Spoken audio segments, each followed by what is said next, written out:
Boa noite, que bom poder estar aqui de volta, que bom poder revê-los, que bom estar na casa de Deus. Passei um tempo de molho aí, mas que bom que Deus nos restaura, Deus nos cura, e Deus nos faz com que a gente possa ser instrumento dele, né? E é muito bom estar aqui mais uma vez, tendo a oportunidade de ministrar a palavra de Deus.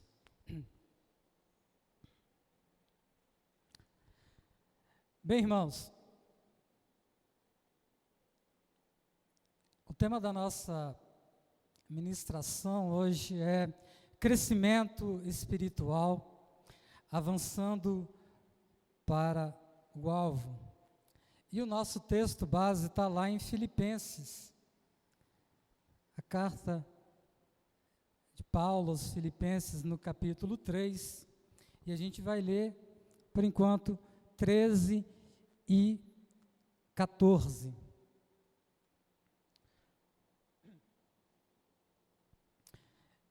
Diz assim: irmãos, quanto a mim, não julgo havê-lo alcançado, mas uma coisa eu faço, esquecendo-me das coisas que para trás ficam e avançando para as que diante de mim estão, prossigo para o alvo, para o prêmio da soberana vocação de Deus em Cristo Jesus. Vamos orar? Pai, nós te louvamos, nós te agradecemos, ó Pai, pela tua palavra. Muito obrigado, ó Deus, porque o Senhor nos trouxe a esse lugar, ó Pai. Ó Deus amado, cumpre em nós nessa noite, Pai, o teu querer. Fala conosco, Pai, por meio da tua palavra, Pai. Que eu seja tão somente um instrumento em tuas mãos, que eu possa falar de ti, da tua palavra e abençoar o teu povo que veio aqui tão somente para adorá-lo. Em nome do Senhor Jesus, nós te louvamos e te agradecemos, Pai. Amém.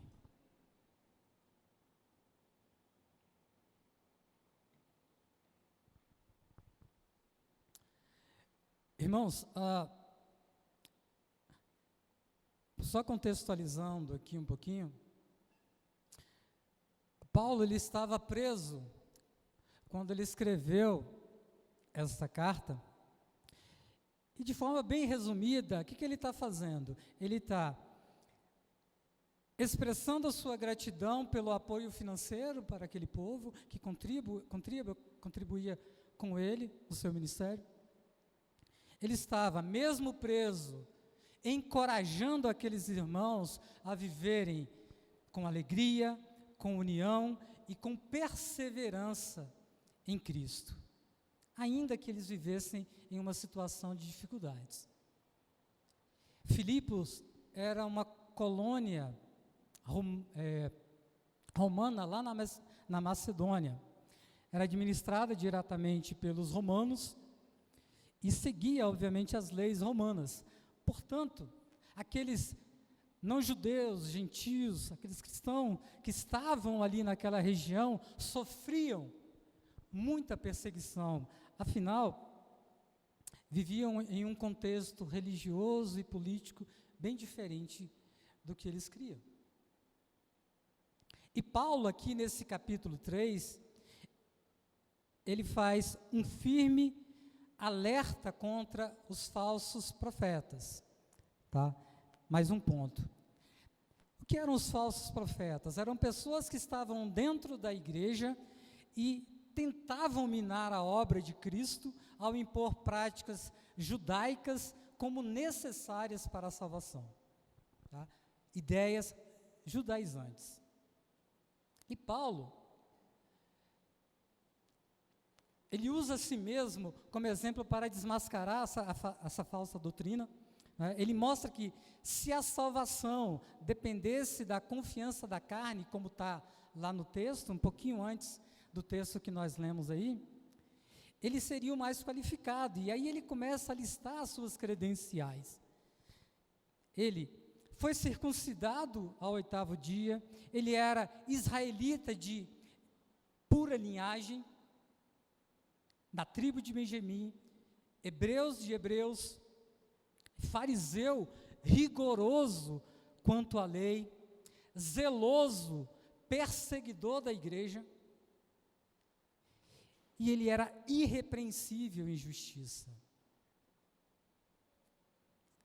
Mas ele considera todas essas credenciais como perda e como esterco em comparação com a sublimidade, com a excelência do conhecimento de Cristo. E é isso que diz aqui no nosso início do texto, que ele começa: irmãos, quanto a mim, não julgo havê-lo alcançado. Tá? É isso que ele está falando, é essa perfeição que ele está falando que ele não alcançou. E a carta de Filipenses, então, ela não apenas nos orienta, mas também nos convida a viver uma vida que reflita a verdadeira transformação em Cristo. Tá? Por isso que ele julga que ele ainda não alcançou. Tudo isso que ele tem, todas as suas credenciais, todas as suas glórias, tá?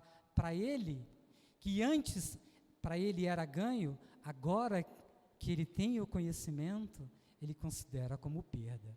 Tá? E nos chama a atenção aqui, é que Paulo, e agora já entrando no contexto do nosso texto, Paulo fala de progresso espiritual, de crescimento espiritual, não de uma perfeição alcançada, mas de uma corrida constante rumo ao propósito de Deus. E Paulo vai nos falar que ele faz uma coisa, que uma coisa ele faz, tá?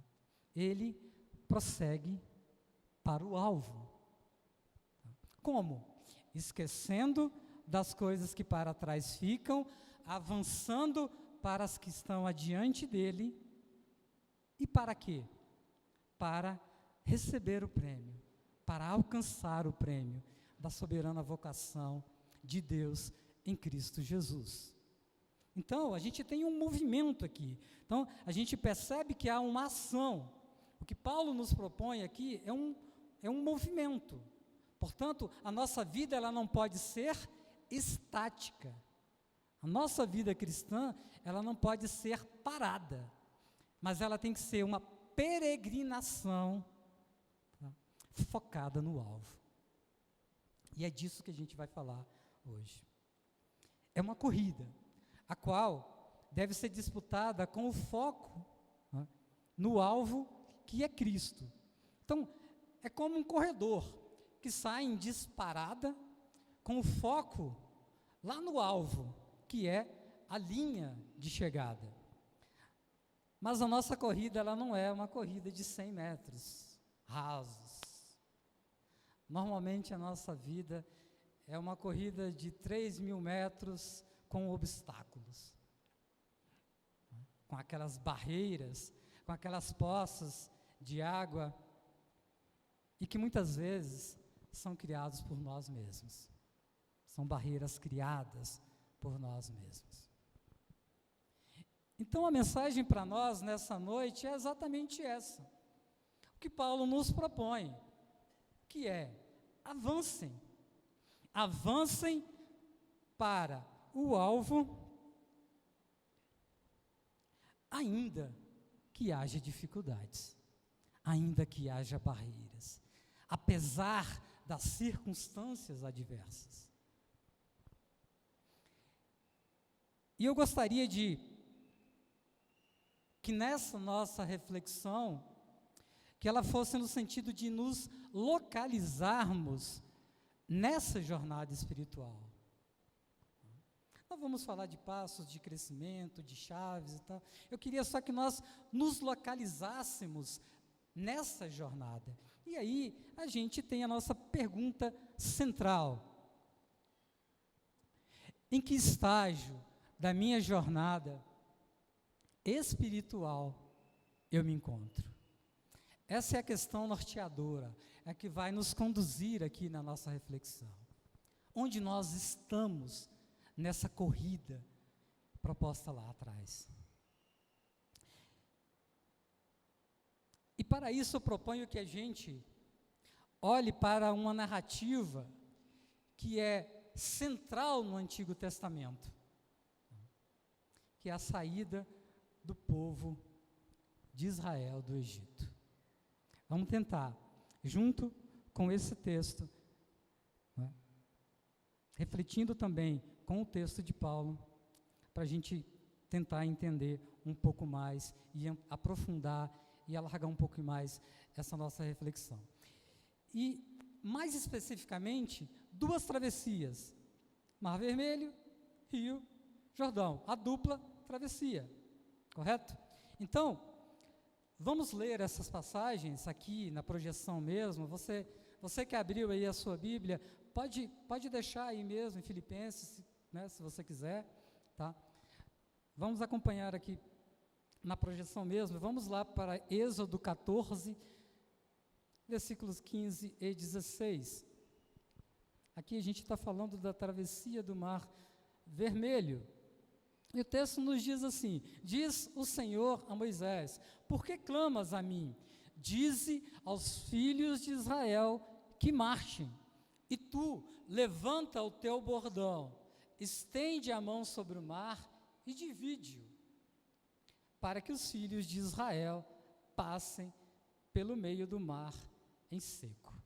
Analisando, só relembrando um pouco esse contexto que é bem conhecido por nós, né? O que temos aqui? Deus levanta Moisés para libertar aquele povo que estava escravizado no Egito e conduzir aquele povo para a terra prometida, correto? A Bíblia mostra que Faraó, dentro desse texto aqui, Faraó, após concordar em libertar o povo de Israel, né, pouco depois ele muda de ideia. E o que ele faz? Ele começa a perseguir os israelitas. E ele vai alcançá-los lá no Mar Vermelho, à beira do Mar Vermelho. E é interessante quando a gente lê o capítulo 14 todo, a gente entende que, do ponto de vista estratégico, do ponto de vista militar, eles estavam em um lugar muito ruim, né, porque não havia saída.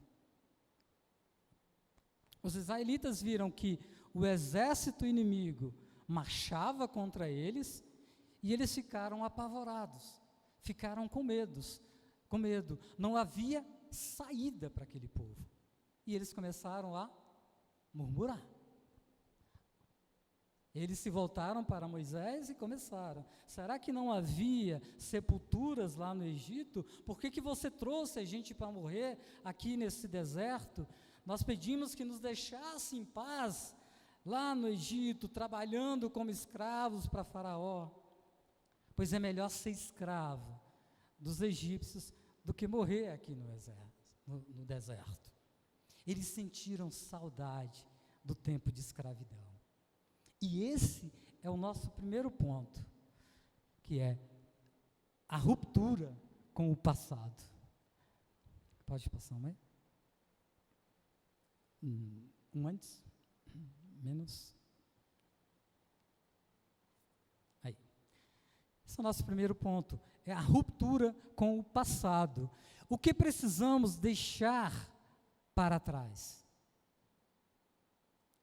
O que em nossa jornada impede que o avanço seja a nossa única opção? É óbvio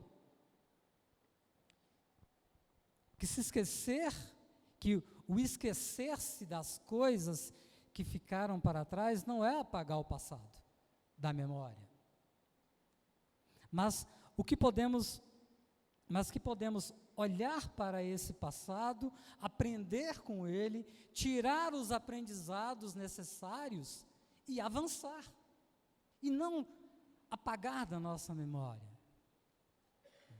Não podemos viver no passado. É isso que está dizendo aqui. O esquecer das coisas, né, que passaram é isso. Não se prender ao passado. Não ficar paralisado com o passado. As coisas para trás de Filipenses 3 são o quê? As glórias e também as derrotas, os fracassos, as conquistas pessoais, os erros, os pecados, as injustiças cometidas ou praticadas, não é? Privilégios, como Paulo citou. E como já falamos, o apóstolo Paulo, apesar das suas credenciais e realizações passadas, ele entende que tudo isso é perda diante da excelência do conhecimento de Cristo. Quer dizer, para Paulo, aquilo que ele reputava como ganho, na verdade era perda, era escória diante da sublimidade de conhecer a Cristo. E para ele, perder todas essas coisas, na verdade, era para ganhar a Cristo. Portanto, meus irmãos, se você já foi liberto do Egito, da escravidão do pecado, do velho eu, não permita que as memórias ou a culpa do passado o paralise. Voltando para o texto de Êxodo 14, Deus, ele não disse, parem e chorem, nem voltem, mas a ordem é, marchem, sigam adiante, sigam em frente. Marchar aqui é uma ordem para exercer fé. O povo nada podia, eles estavam presos. Um mar intransponível à sua frente, um exército numeroso atrás, era uma região que não, como eu falei, não era muito boa, porque não dava acesso, né, para você tentar escapar. Então o povo não podia fazer nada.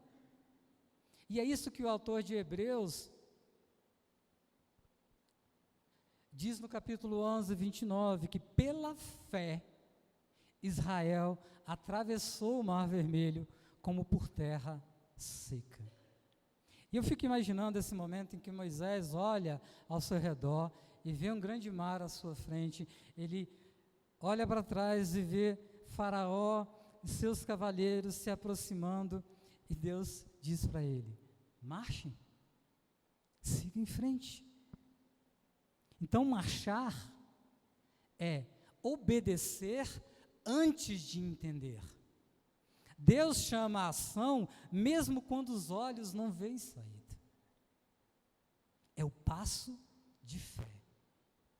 Deus fala para Abraão, sai da tua casa, da tua parentela e vai para o lugar que eu lhe mostrarei. O que ele fez? Não discutiu, apenas obedeceu. O rei Josafá, diante de numerosos exércitos que vinham contra Judá, precisava exercer fé, obedecer e confiar plenamente na promessa de Deus.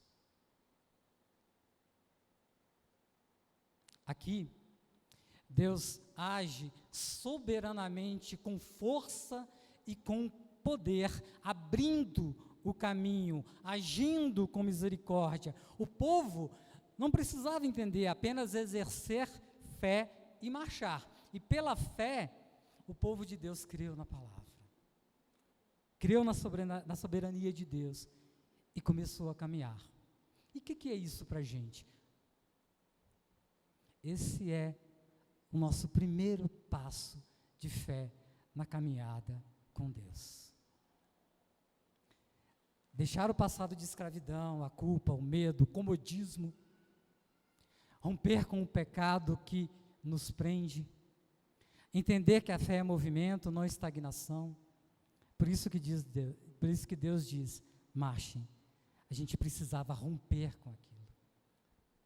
Portanto, cruzar o Mar Vermelho não é um ponto de chegada, mas abrir um caminho para a transformação. Paulo entendeu isso, quando ele diz, não que eu tenha alcançado a perfeição, mas eu prossigo para o alvo. Na perspectiva da nossa reflexão aqui, cada etapa da jornada é um marco do crescimento espiritual, ok? E cada travessia, ela nos conduz para mais perto do alvo, para sermos conformados à imagem de Cristo. Então, essa é a nossa primeira barreira. Esse é o nosso primeiro ponto. Segundo, o mar se abre, o povo passa seco, no entanto, eles entram no deserto. E o deserto é tempo de prova, de aprendizado, de transformação, de provação e de dependência de Deus. É lá que você vai ser tratado. Como o deserto nos prepara para alcançar o alvo? Deuteronômio 8:2 nos diz, e te lembrarás de todo o caminho pelo qual o Senhor teu Deus te guiou no deserto, para te humilhar, te provar e saber o que estava no teu coração, se guardarias ou não os seus mandamentos. Então o povo sai do Egito, da escravidão, atravessa o Mar Vermelho e agora ele se vê no deserto. E a experiência do deserto, ela se resume em formação espiritual pela aprovação e a dependência de Deus. Em outras palavras, o deserto é a escola de Deus. É o ambiente pedagógico de Deus, em que aquele povo vai ser ensinado, aquele povo vai aprender a confiar, vai passar por provações e vai ser moldado para obedecer. Vamos pensar aqui. Aquele povo habitou no Egito por 430 anos. Exposto a uma cultura diferente, uma religião diferente. Imagina o sincretismo naquele lugar. O Salmo 137 é um cântico de lamento de um povo que estava lá no exílio babilônico. Lá eles estavam cativos, mas eles estavam saudosos de Sião. Eles tinham saudade de Sião. E eles se recusavam. Aquele povo pedia para que eles cantassem os hinos deles, mas eles se recusavam a cantar em terra estranha, em terra estrangeira. Isso expressa a dor da perda, a recusa em se submeter, a zombaria dos opressores, e tinha um forte clamor por justiça divina contra a Babilônia. Esse povo então precisava ser tratado, conhecer Deus, o Deus verdadeiro, e foi lá no deserto que Israel aprendeu a depender do maná para se alimentar, da nuvem, da rocha, da coluna de fogo. Deus cuidou daquele povo nos mínimos detalhes, para que eles entendessem o que é a dependência. Então, maturidade exige uma ação singular e focada, o esquecimento deliberado do passado para uma progressão em direção ao propósito eterno de Deus. Paulo também viveu desertos, perseguições, prisões, provações, privações, e tudo cooperou para o amadurecimento espiritual de Paulo. Romanos 5, 3 e 8 nos diz que a tribulação produz perseverança. E Tiago 1 vai confirmar isso, que diz assim: meus irmãos, Tende por motivo de grande gozo passardes por várias provações, sabendo que a prova da vossa fé produz perseverança. E a perseverança deve ter ação completa, para que sejais perfeitos e íntegros, sem faltar em coisa alguma. Então, o deserto, ele não é o fim, mas ele é parte de um processo que vai revelar o coração daquele povo, refinar a sua fé. O deserto, ele vai separar aqueles que olham para trás e aqueles que marcham para o alvo. Amém? Então, entre uma travessia e outra, uma geração inteira pereceu, morreu naquele deserto. Aquela geração foi peregrina por 40 anos, até que todos passaram.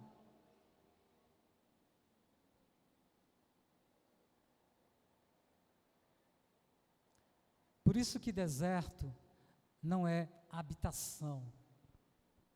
Deserto é passagem. É temporário. É um aprendizado. Você sai do deserto e você conquista. Assim como não podemos viver no passado, nós também não podemos viver no deserto. A gente nem pode ficar preso lá no Egito, como a gente também não pode parar no deserto. A gente precisa avançar. Por isso precisamos também cruzar o Jordão. E aí é o nosso terceiro ponto. Santificação. Essa é a lição do Jordão.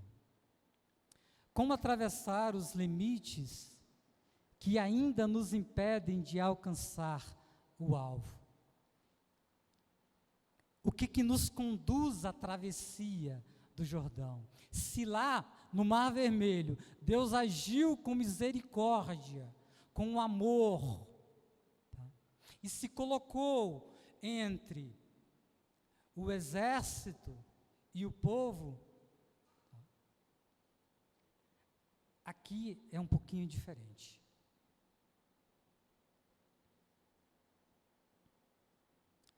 No início do livro de Josué, a gente vê que depois da morte de Moisés, o Senhor disse a Josué para que ele e todo o povo se preparasse para atravessar o Jordão. Se preparasse.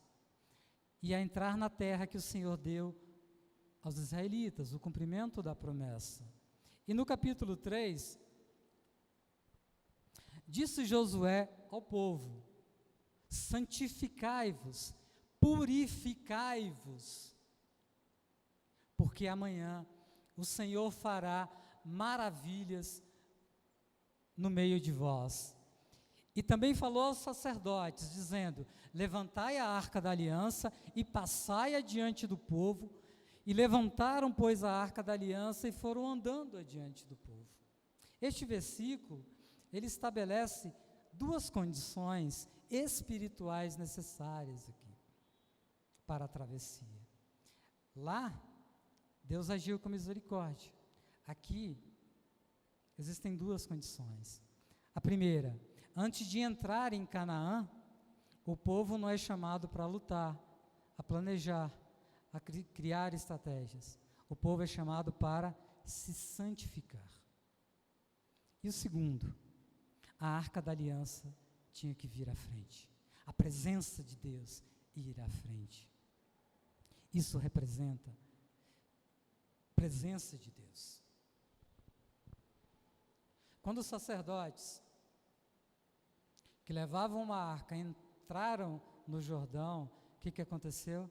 As águas pararam.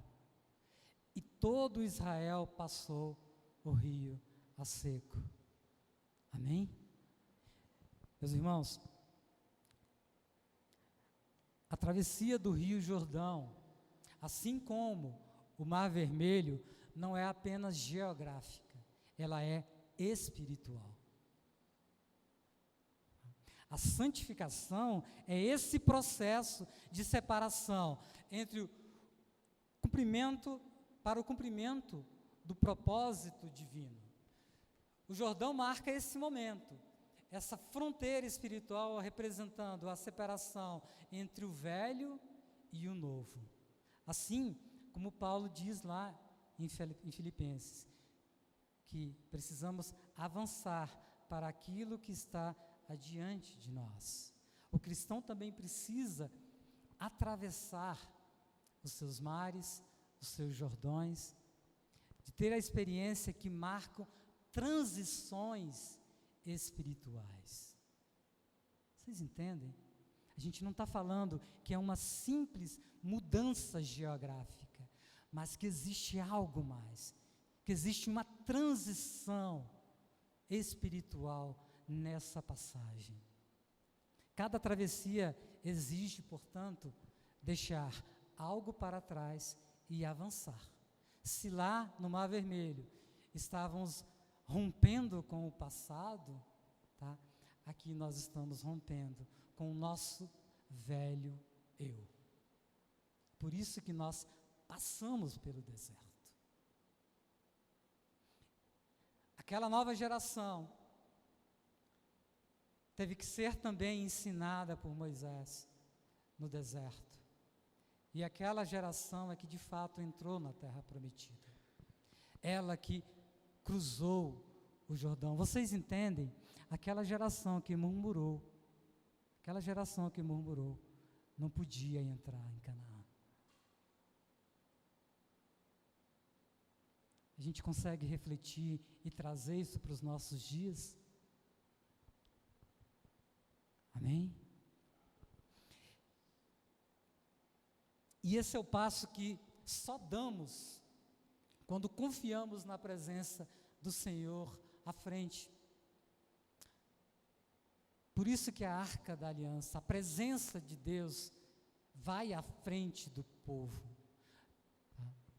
Então a gente avança confiando na presença de Deus e com os olhos focados em Cristo, autor e consumidor da nossa fé, como diz lá em Hebreus 12.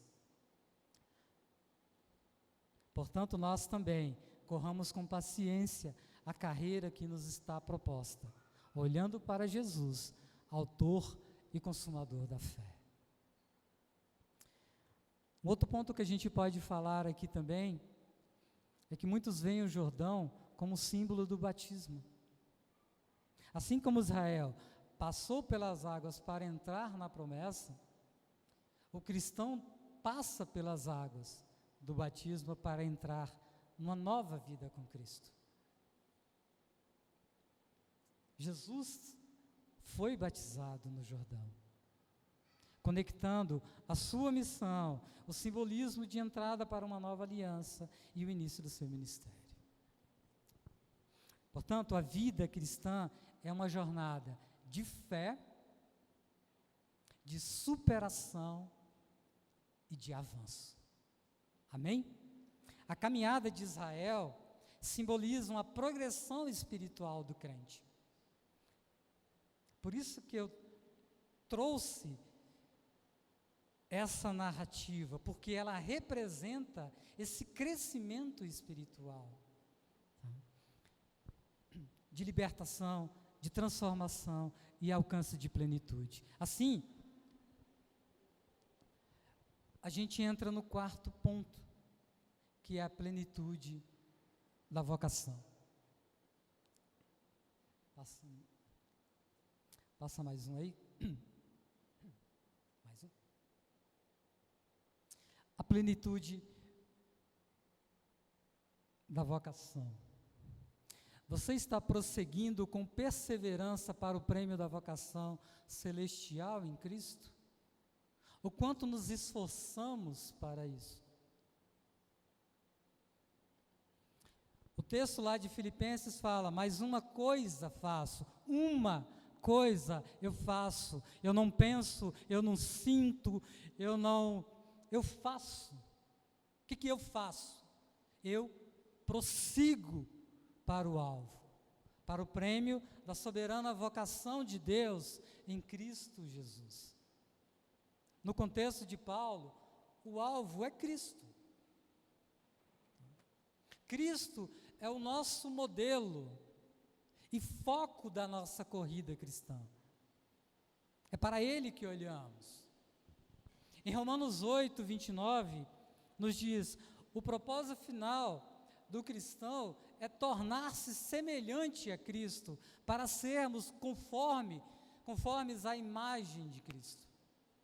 Efésios 4, 13, o objetivo da vida cristã é alcançar a maturidade espiritual e plenitude em Cristo, até que todos cheguemos à unidade da fé, ao conhecimento do Filho de Deus, à perfeita varonilidade, à medida da estatura completa de Cristo.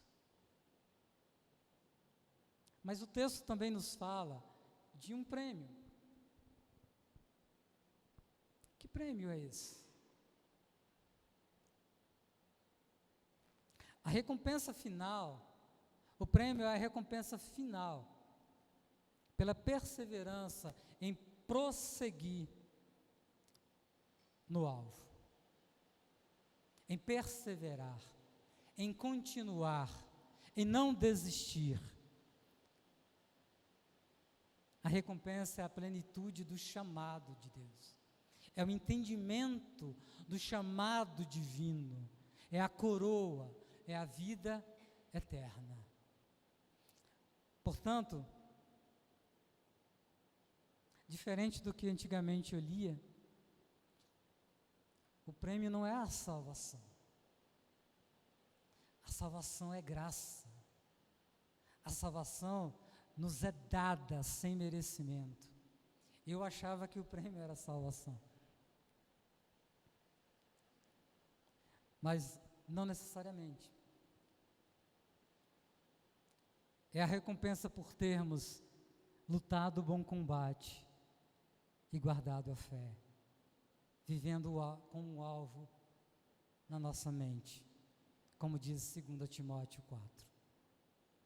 O prêmio é a coroa da vida eterna. A entrada em Canaã é o desfrutar desse chamado.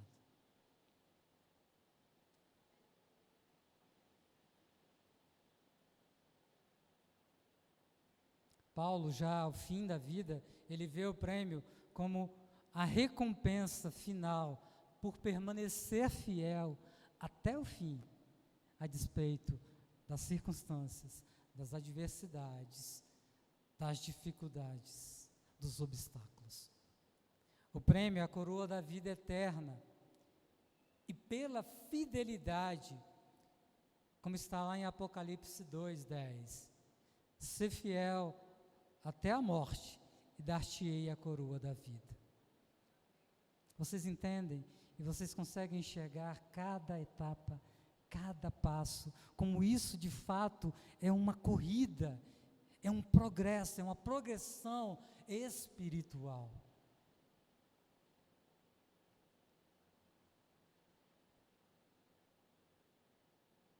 Quando Paulo fala em prosseguir para o prêmio, ele não está dizendo corra para ser salvo, porque ele já entendia que ele já estava salvo. O que ele queria buscar era agradar aquele que já o salvou. Em resumo, o prêmio é a coroa da vida eterna, a glória futura com Cristo, a plena comunhão com Deus após a corrida da fé. Depois de andar muito, você vai desfrutar da presença de Deus, da comunhão de Deus, de andar com Deus, de vê-lo face a face. Amém?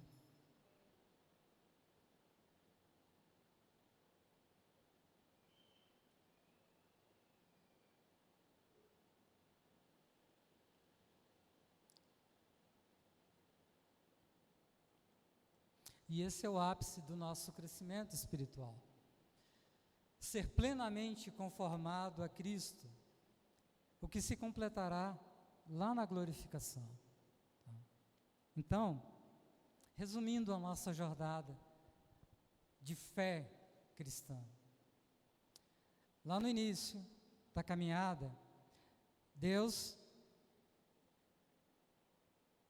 agiu por amor e pura misericórdia, abrindo o mar da nossa cegueira, da nossa escravidão espiritual, e nos fez avançar e esquecer do Egito, nos tirar da escravidão, romper com o passado. Com o tempo, o cristão aprende que Deus não é só o libertador, mas Ele é um líder, e Ele é um companheiro de jornada, porque Ele não nos abandona, mesmo no deserto. Depois Deus nos chama à maturidade e à santificação. Somos guiados por Ele, a Sua presença vai à frente, como aconteceu no Jordão. E por último, tendo a presença de Deus à frente, tendo Cristo como alvo, a gente avança com fé para a nossa Canaã,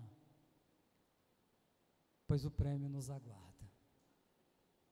Amém? Caminhando então para o final, é isso? Vamos voltar para a nossa primeira pergunta. Em que estágio eu estou da minha jornada espiritual que eu me encontro? Onde eu me encontro na minha jornada de fé? De todas essas etapas que eu acabei de falar, onde que eu estou? Talvez você esteja preso no Egito e Deus te chama para sair. Talvez esteja diante do Mar Vermelho e Deus te manda marchar. Talvez esteja no deserto, no processo, pensando em desistir, retroceder talvez. E Deus quer te fortalecer, te conduzir, quer caminhar contigo. Talvez esteja diante do Jordão e Deus te encoraja. Pisa nas águas, que elas vão parar. O objetivo dessa mensagem, e eu confesso para vocês, que eu fiquei assim, poxa, será que é o momento dessa palavra? Nós estamos há, 2 meses e meio do final do ano, mas ela é oportuna, meus irmãos. O objetivo